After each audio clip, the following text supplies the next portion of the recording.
Welcome to this week's episode of iAfrica. And in this episode, I have three guests for you. The very first one is going to be Tammy Moyo. Yes, nekutika kwatinodaizwa kuti tiende ndo kwatoenda. She called and we pulled up. In the second segment, we are going to be talking to a multidisciplinary artist by the name of Min'enhle Mguni. And in the third and final episode, we are going to be talking to one of the managers at the National Gallery of Zimbabwe. You've seen us shoot from there a multiple number of times. So we just thought, why not let you know what goes on behind the walls? This is iAfrica. iAfrica searches for inspiration and innovation in all areas of popular culture, from fashion and design through to architecture, art, food, and travel. The focus is on outstanding individuals doing extraordinary things on the African continent. The show presents creatives in this first segment of iAfrica. I'm going to be joined by the songstress, Tammy Moyo, who always sets the stage ablaze wherever she is performing. Stay tuned and sondela.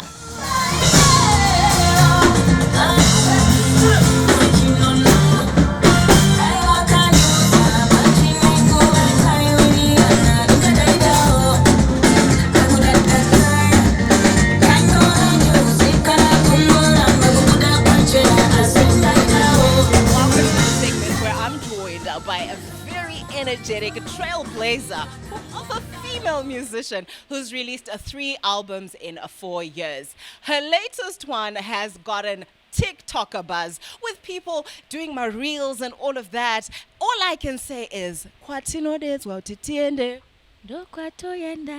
come on now. Welcome, Tammy Moyo. Thank you so much. Thank you for having me. I'm excited to be here. Right. I love having you. Now, tell me about the journey to the 3 albums in 4 years. Wow. I mean, some people, it takes them a while, but you've been churning the hits out. Thank you so much to everybody who supported right up until this point, including you guys who are here to profile us and what we do. It's been a taxing journey, honestly, but a very rewarding journey as well. I started my journey when I was 7. My first album came out when I was 18, so I've been doing this for quite some time. Next year will be my 20th year doing music professionally, and it's just been a lot of coming together with many brilliant artists, many brilliant producers, collaborating on so many different levels. And the last one, like you said, is called Bold, and that is my latest offering, which is doing very well, like you said. A lot of people just coming through and wishing me well and telling me how incredible the album has been. It's been quite a process of like evolution of myself, growing into my own. My first project came out when I was 18, the next one when I was 21. I don't want to say how old I am now because a lady must never reveal that. But it's been a journey of evolution and like growing with the people who've supported me, growing with my fans, getting to experience the different stages of life through my music. Also, telling other people's experiences from my lens, what other people are going through, young people, older people, younger people, and just being a mirror to society. And it's been a tough journey because you're still trying to maintain who you are and still evolve at the same time. Sometimes people won't take that very well, but I think it's been, like I said, a rewarding journey. More support than there is hate, more love than there is anything else, and I think I'm grateful. I love that, love that.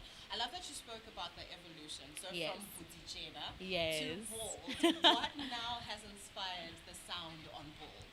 I think the title is self-explanatory. I think it talks about growing into my own, not being afraid to be who I am, going into spaces where you're invited. I think I often speak about, young people feeling like they're often excluded out of certain conversations. And now, with so many tools around us, you can create that table for yourself. You don't have to wait for the next person to invite you. So I'm encouraging young people to get into their own, to be bold enough, to be in their skin, be proud of where they come from, be proud of who they are, and create your own table. Come on now.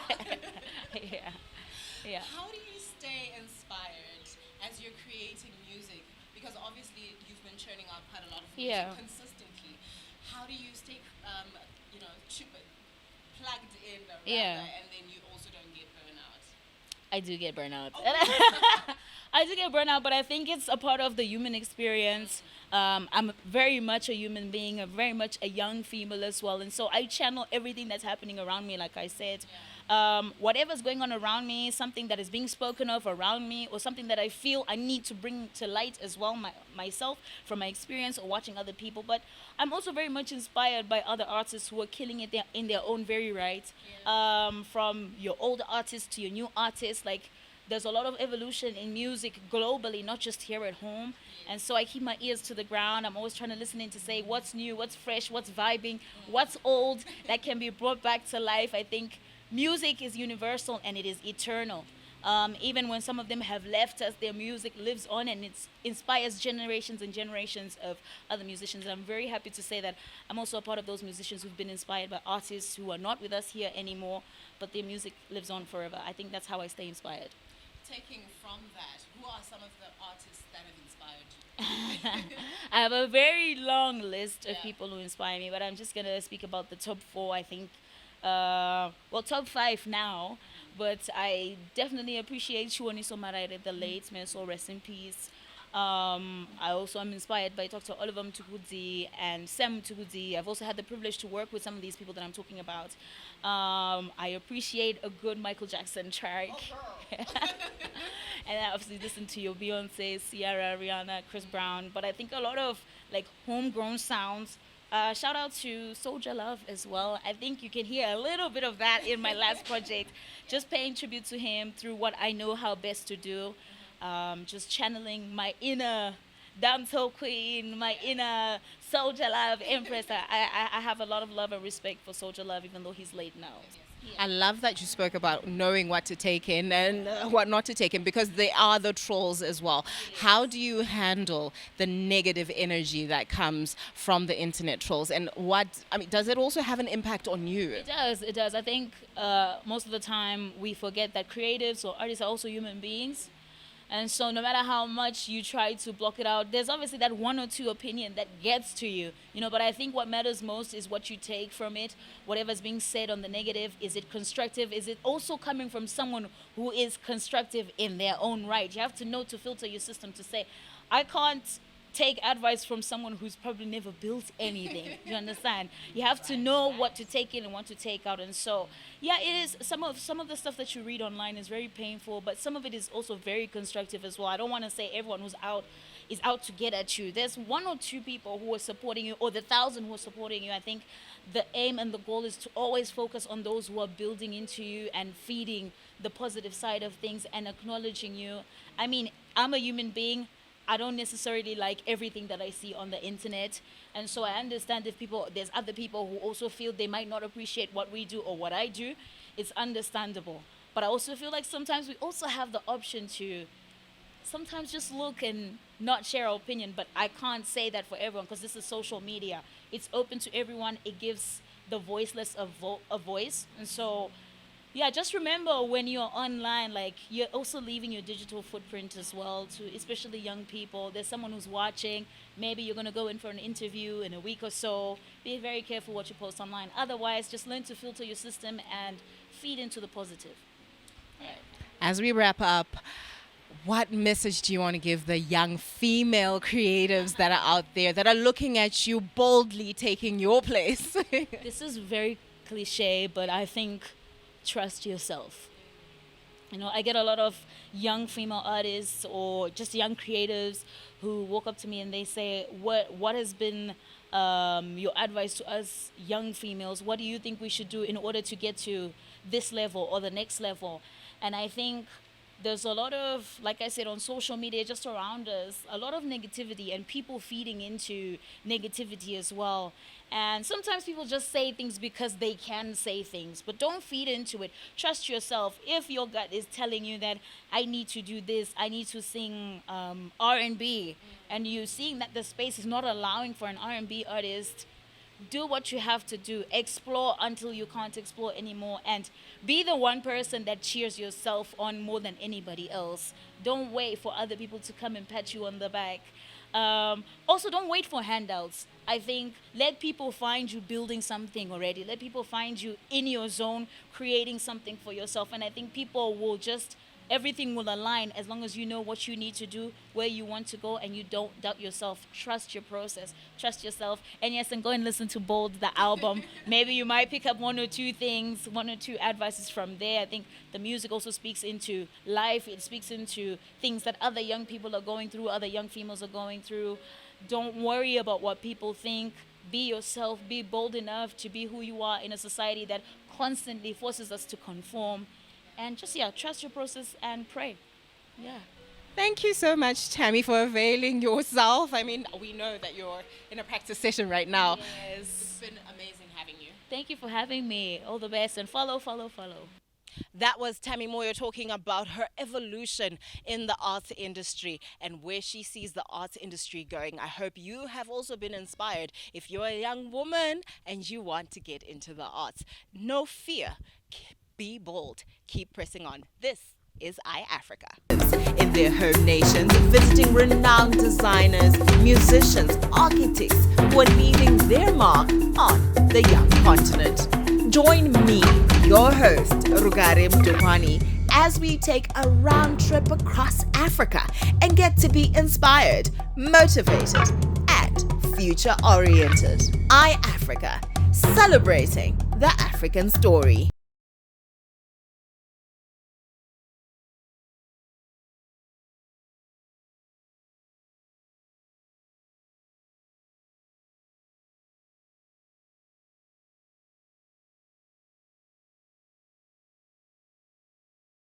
iAfrica searches for inspiration and innovation in all areas of popular culture, from fashion and design through to architecture, art, food, and travel.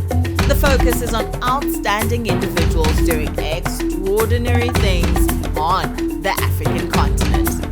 Welcome to the second segment of iAfrica, where I'm going to be speaking to the multidisciplinary artist, Min'enhle Mguni, who is not just a musician, not just an actress, but listen, like I said, she also paints because she's a multidisciplinary artist. I don't know. This is one for the books. Stay tuned.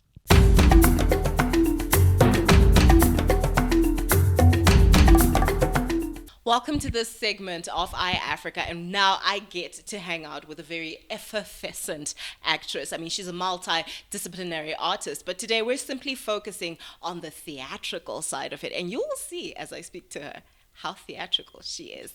Hello, Min'enhle. Hi, how are you today? I'm amazing. Glad to have you on the show. Thank you so much for having me. It's an honor. Right, please let the viewers know what exactly is a multidisciplinary artist. Okay. Well, my interpretation of what a multidisciplinary artist is basically a talented person who does a lot of things. That's how I would put it. So for myself in particular, I'm an actress, I'm a singer, I'm a painter. I've recently become a director. You might catch me in one or two music videos, you know. So you know, a little bit of everything. A little bit of everything. Love that, love that. Now, today we're just going to focus on the theatrical side of things. Yes, we are. And what drew you to acting? What drew me to acting was being a very dramatic child and having a very vivid imagination. I always liked to play pretend as a kid. I was a kid that grew up with Barbie dolls, and so creating scenarios was part of the fun of it. And I also kind of grew up watching like a lot of very interesting soapies. For example, the South African ones, like I grew up on Generations. I mean, I think you already knew where I was going with that. So even things like Studio 263, I grew up on all of that. So it also just kind of made me feel like I could do that too. I could play pretend professionally. And yeah, I think even when I went into school, and for me, like high school was a very awkward time for me, but I found my home and my peace and my calm in the theater and on stage. And so I was like, how do I keep doing this? How do I chase this so that I can keep doing what feels right to me? And yeah, that's kind of what drew me to acting, I would say. Traditionally speaking, Zimbabwean parents are really not pro the arts.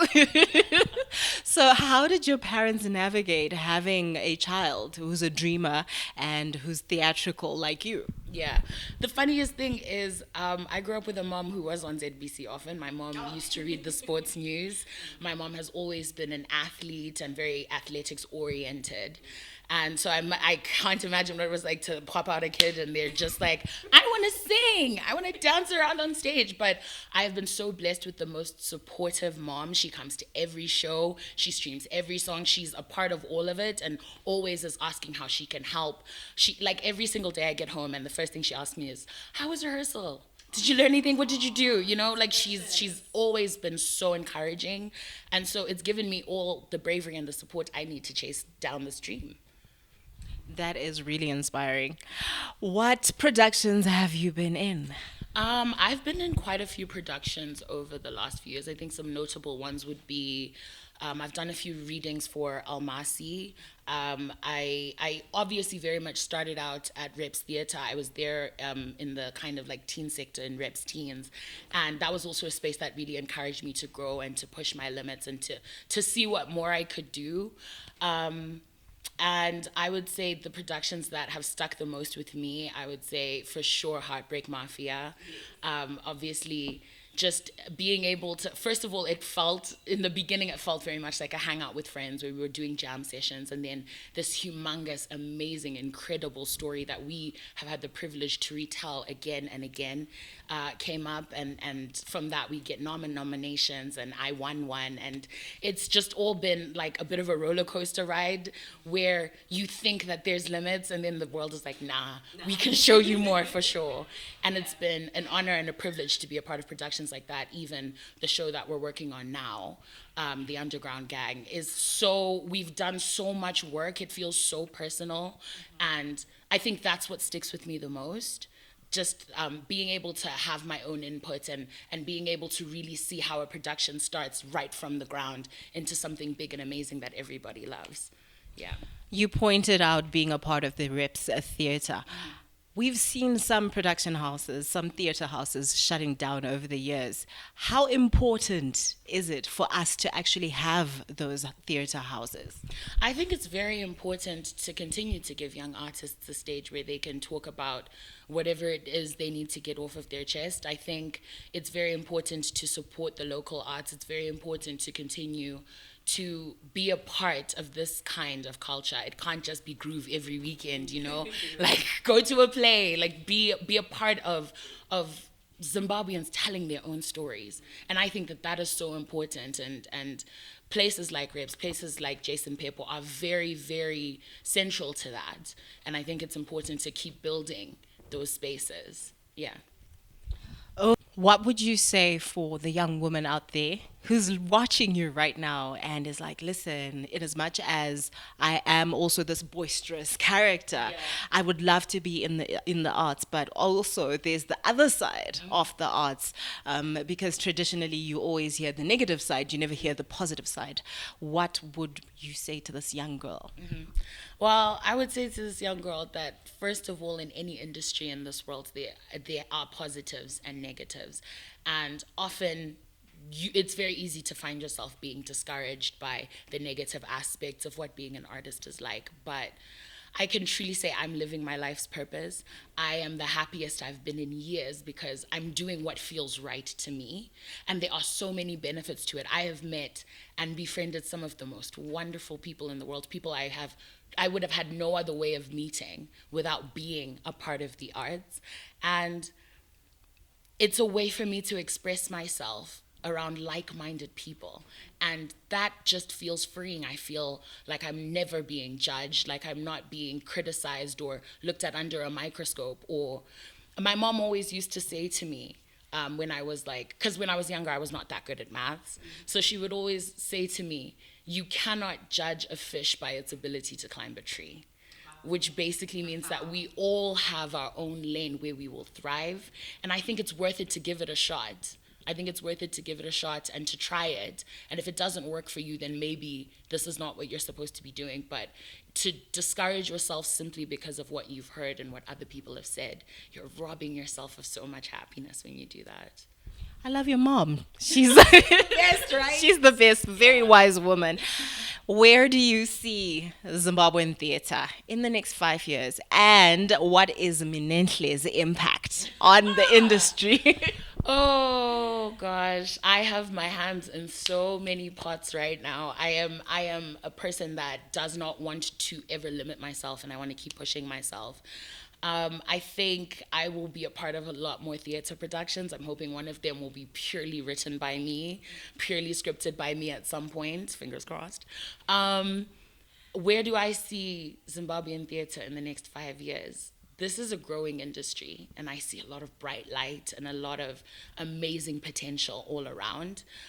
For example, when we did those Shakespeare plays, when we've been doing Shakespeare plays, we always do set books. And I don't just think that that's to help students, get a better understanding of the text they're looking at, but I think it goes deeper than that because it shows them that this can be fun. Because a lot of people really don't, it grows and it feels very different when you give it a shot. And I think African theater in general is on the rise. And I am so excited to see the heights that Zimbabwean theater will hit in the next 5 years. I think it's going to be beautiful and brilliant and honest. And I'm really looking forward to being a part of that. That was Min'enhle Mguni. I hope, as I said in the beginning, she's effervescent, and I hope that it bubbled all the way through the screen into your home and into your hearts. If you want to be a multidisciplinary artist, see, now you've got the blueprint. Stay tuned. This is iAfrica. Your host, Rugare Mdopani, as we take a round trip across Africa and get to be inspired, motivated, and future-oriented. iAfrica, celebrating the African story.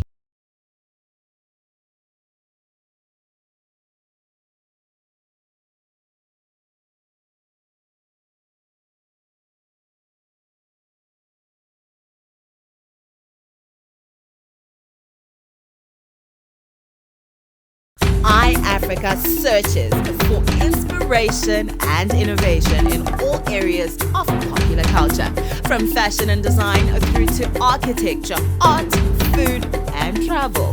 The focus is on outstanding individuals doing extraordinary things on the African continent. Welcome to yet another edition of iAfrica. As you've seen in previous episodes, we usually come to the National Gallery of Zimbabwe, and today we've made sure that we are going to take you through a walkthrough, and we're interviewing Livingstone Mguni, who is the Operations and Administration Manager of the National Gallery of Zimbabwe. Hello to you, Mr. Mguni. Hi, how are you? I'm great, thanks. Sure. Right, so Mr. Mguni, take me through your work here at the gallery. Oh, that's quite a lot. Unpack it for us. I've got all the time. But I should just put it this way to say, as an institution, we exist to serve the visual art industry by way of promoting good work, and also we mean from the production side, where we train, we exhibit, we assist in marketing and all that. So it's the whole ecosystem of the visual art industry that we exist to serve. And Yep. you're doing quite the work as you're serving. What does it take for one to come through and have their work exhibited here? The most fundamental thing is to have the best in terms of quality of work. Yeah, but we have got ways that we can then be able to say who is doing what at a given time. At times we also come up with some competitions where we can then say we are making a call to request for artworks that address certain societal issues, and it is from those activities that we can be able to tell who is doing the best. Then we normally have jury in that process to say this is the best work that can then end up in an exhibition space. At times people are doing quite well in their studios, wherever they are working from as visual artists, and we have to be visiting all the places, studios, to see what people are doing, what artists are doing, and this is the process where we can then be able to determine what to exhibit. But the bottom line is, because this is a national gallery, whatever comes into the gallery should be the best that represent what is happening. Understandably Yeah, so. sure. There is a solo show, Yeah. that is being exhibited right now, and it's all around us and all around the gallery. Can you tell us about that and other shows that you've had here? The current exhibition that you see around as you walk into the gallery is a solo show by Admire Kamzengerere. This is actually his second solo show. The first one was in 2011, and it's titled Our Father's Inheritance, which does not allow us to sleep. And it is running up until 11th of January 2025. But the show really is a dialogue that is asking people to talk about things that we inherit as a society, that we normally we are not comfortable to talk about them, but they are affecting us. So Admire really is not just as you walk around, you see a lot of mediums that as part of his work, from the video footage that you see down there. I'll start with that one. Oh, it's very eye-catching. Yeah. Yes. So in that video, if you have read Franz Fanon, Black Skin, White Mask, Yes. so he's challenging our identity as Africans to say, are we not being proud to have a black skin? And in that footage, you see an African man masking himself into white, Yeah. So it's more like running away from your identity, someone who is not proud of himself. And that footage really speaks to that sort of the request for people to be proud of who they are. And if you come into this space in the Eastern Gallery, you see a lot of these miniature works, printmaking, which is, I think, the most common form of identity in every country across the globe is your national identity documents. And whether it's a passport, it's a driver's license, it's a national ID, usually what matters most is this part of the board. True. So you see that sort of work where you are trying to represent different, faces, identity forms as a way of engaging or about who we are. And then the other form that is the black chalkboard. That artwork is titled Ramangwana. So on that work, the artist requested, it was just a plain black chalkboard with one instruction. Can you project your future? Can you predict? Just write a statement to predict your future. But as you go into that black chalkboard, you see a lot of statements. Some are talking about love, some are pouring out their emotions, some are talking even about their names of their loved ones, some are talking about money, and this is the whole debate and the society that we are in, where people really wish to express what they are going through.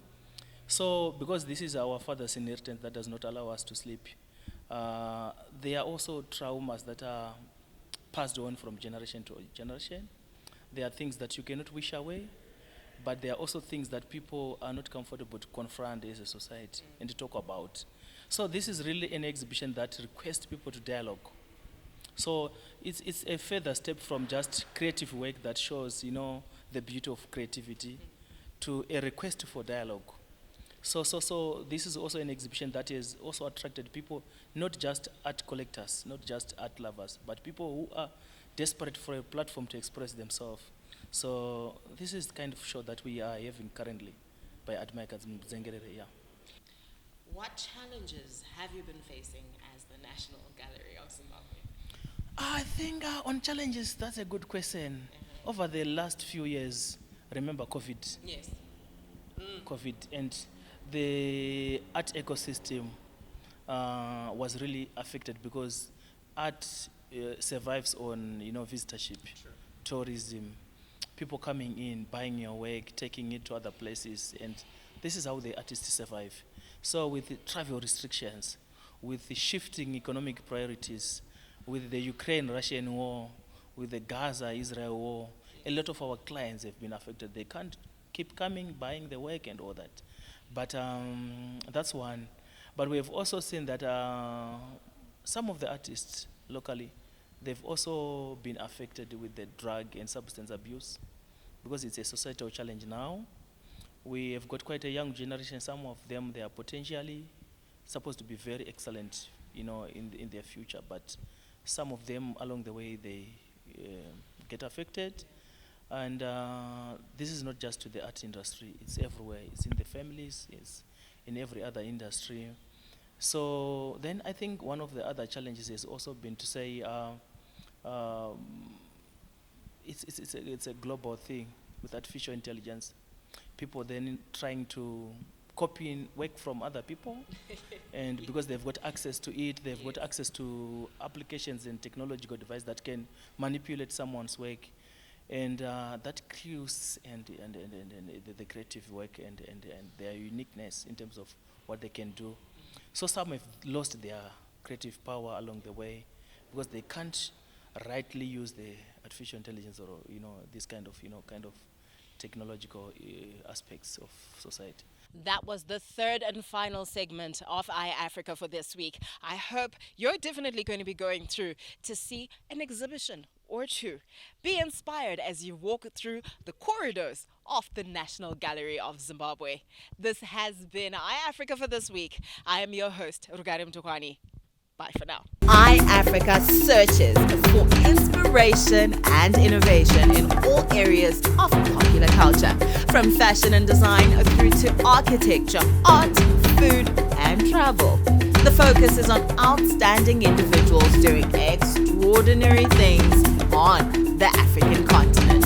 The show presents creatives in their home nations, visiting renowned designers, musicians, architects who are leaving their mark on the young continent. Join me, your host, Rugari Mguni, as we take a round trip across Africa and get to be inspired, motivated, and future-oriented. iAfrica, celebrating the African story.